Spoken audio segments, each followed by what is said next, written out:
For the Pew Charitable Trusts, I'm Dan LeDuc, and this is After the Fact. We're having a series of conversations on science this season. Science, of course, moves us forward with important discoveries, but it can also inspire us. We spoke with theoretical physicist Carlo Rovelli earlier this season, and he says that science is a creative undertaking. Here's our full conversation. So Carlo Rovelli, welcome. Thank you so much for being with us today. Thank you for having me. You are a physicist who I must say writes like a poet. And your book, The 7 Brief Lessons on Physics, has sold, is in something like 40 languages around the world. And it ends with this most amazing line that I would like to start our conversation with, if you don't mind. You say that on the edge of what we know, in contact with the oceans of the unknown, shines the mystery and the beauty of the world. Is that science? Is that the pursuit of science for you? Yes, definitely. Because science starts, I think, both historically and in the life of each scientist, with the wonder and with the mystery. And in fact, I think the nature of science is to realize that we do not know things, and therefore we're curious to go and try to find out. And the nature of science is also based on the discovery that we can find out things. We can discover things that we did not know. There's a methodology to science, but the scientific method is both something that leads us forward, but also makes us pause, makes us go take 2 steps back to reevaluate. It's science, it seems, despite methodology, is not linear. People talk about the scientific method, but I would say there is less of a scientific method than what one usually think. It's like painting. Of course, there is a method for painting. You go to school and they teach you how to paint. But then the painter is the guy who does not follow what is being taught and invent something else. And in fact, in science, it has happened all over again. In the history of science, that what was considered the good method before, it turned out to be insufficient, and new things were found out. Of course, there are many aspects of science which are pretty stable and that give it strength. Checking, not trusting ideas unless you find a way to confirm them. Try to base your information on actual data and looking at the world, observing, measuring, checking, putting in doubt, not believing the things you believe. There's a beautiful line in Brecht, Galileo, in the play, in which at the end, in the play there is Galileo, the one of the inventors of science, so to say, with one of his young assistants, and they got an idea, and the assistant says, okay, now let's do everything possible to show that it is right. And Galileo says, no, let's do everything possible to show that it is wrong. And if it survives, maybe we start believing it. Fascinating, yes. So, we are speaking at a time when the world, of course, is facing this terrible pandemic, and scientific research about this is unfolding before our eyes. Are there lessons for us all in what we're learning and how this is unfolding? As you say, we have learned things that we think are right about the virus, and then something changes, and we have to sort of adjust our thinking, how we can counteract it. It gets again to the point of Galileo, right? How do we prove ourselves wrong? We seem to be trying to find out where we were right. I think there are lessons, and in fact, it's an opportunity for seeing how science works. The first thing we all notice is that we don't know anything. We are in the dark, and that's often the starting point of science. The second thing is we are not completely in the dark. The reason we are searching for a way to heal this virus and for vaccines is because we have ways to heal illnesses that are extraordinarily effective. On the one hand, we see the limits of science. On the other hand, we see the immense power of science. Let me put it this way. A few generations ago, not many, maybe 2 centuries ago, the life expectancy of people were several decades shorter than today. This is because there was a scientific method of some sort that helped us to learn how to deal with illness, and that's what is being used. The second point is that we see that scientists look in different directions, right? One search one methods, another search another methods. And of course, each scientist sort of tries to believe or sort of believe and be confident in the way he's going, but we don't know a priori who is right. However, there is convergence, and that's the point. There are always been convergence in scientific debates and uncertainty. So after the debate, after the search, the knowledge that is acquired is definitely knowledge. So it will take time, but it will come out. Perhaps the last comment is that we all see how science is crucial. I mean, if there's anything that can save us for a lot of pain in this situation, is scientific knowledge.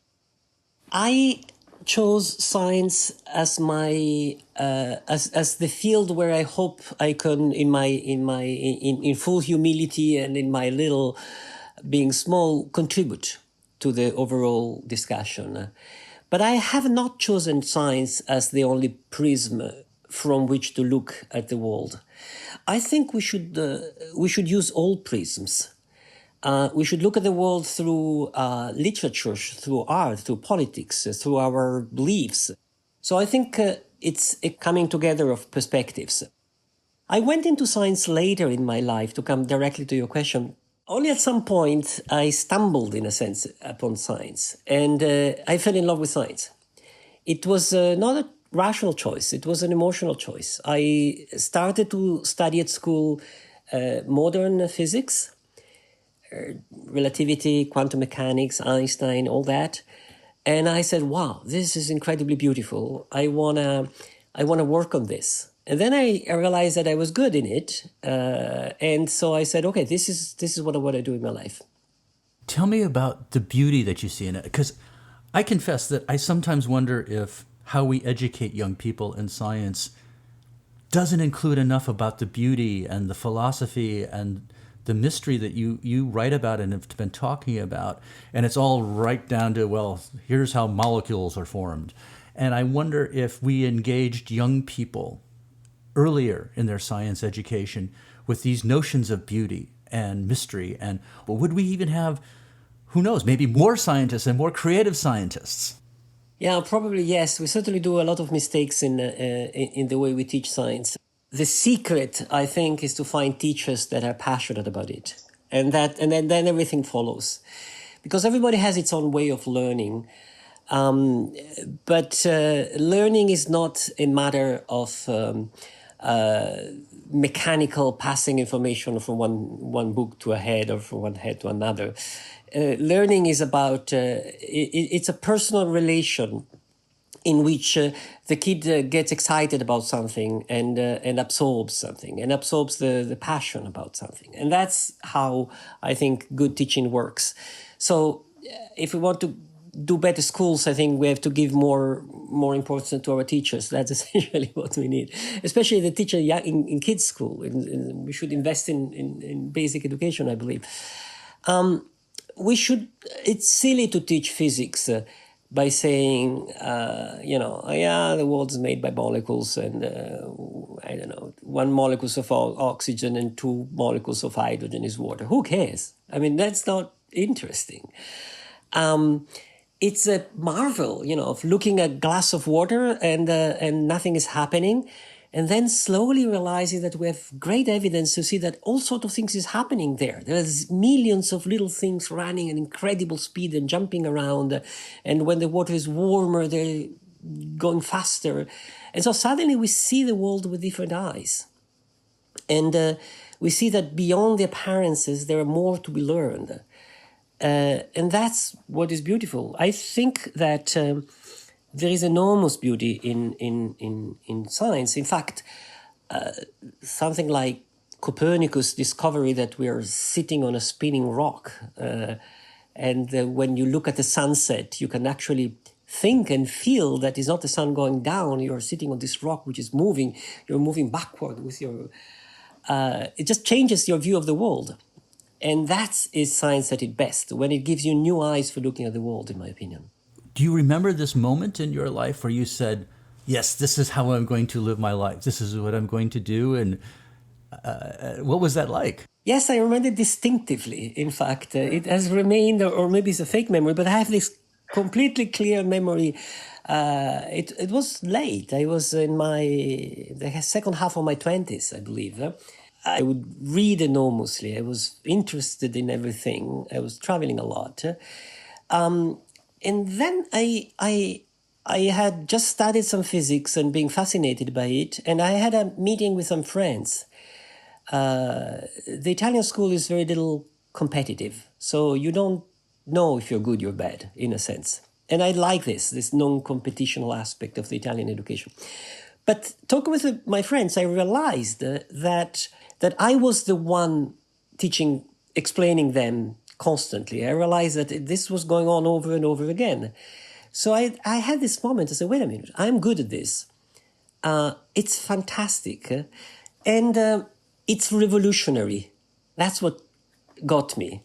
I was a young kid full of ideas of making a better world and changing the world for better, make a more gentle world, make a revolution. But that was much harder. Science, in a sense, was a way for me to say, maybe I can do something which I love, which I might contribute, by remaining myself, with my own ideals, my own love for truth, for change, and also for revolution. And that's what captured me in science. Are there traits that you think all good scientists share? Curiosity, anything, or is it too individualistic?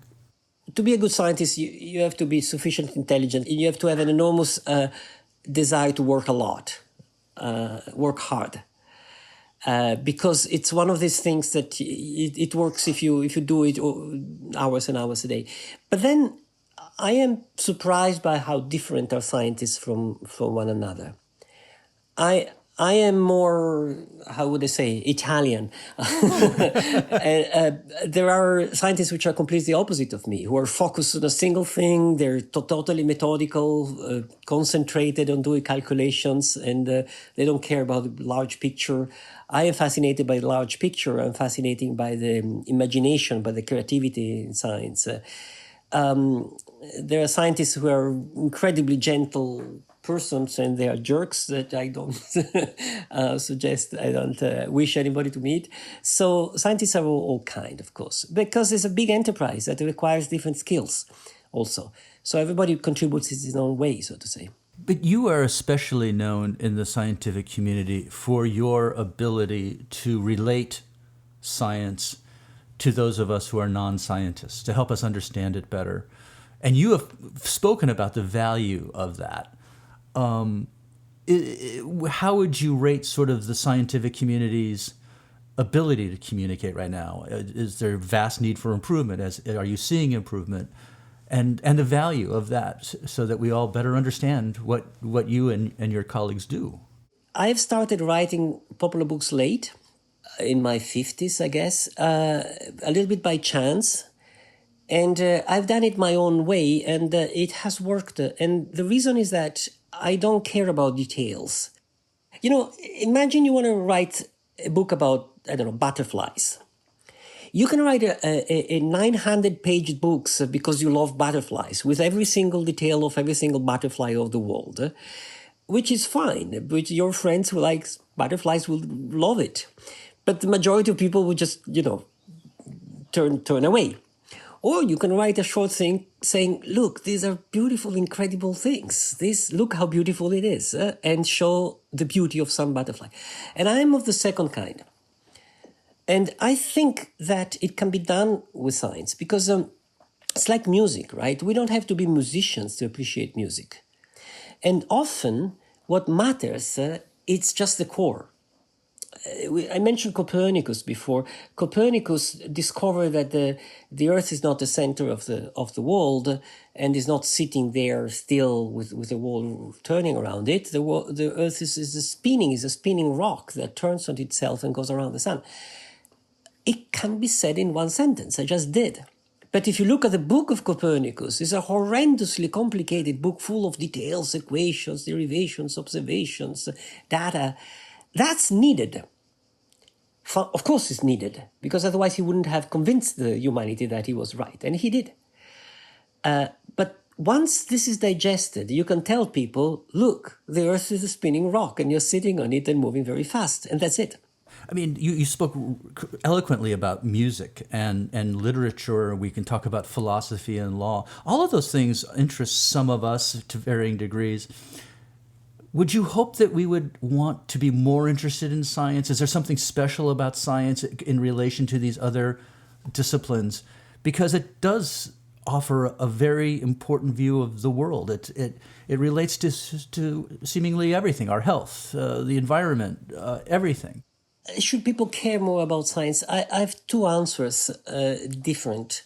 One is that they might not care, it's fine, but then they miss something. I mean, should people listen more to music? No, they don't have to.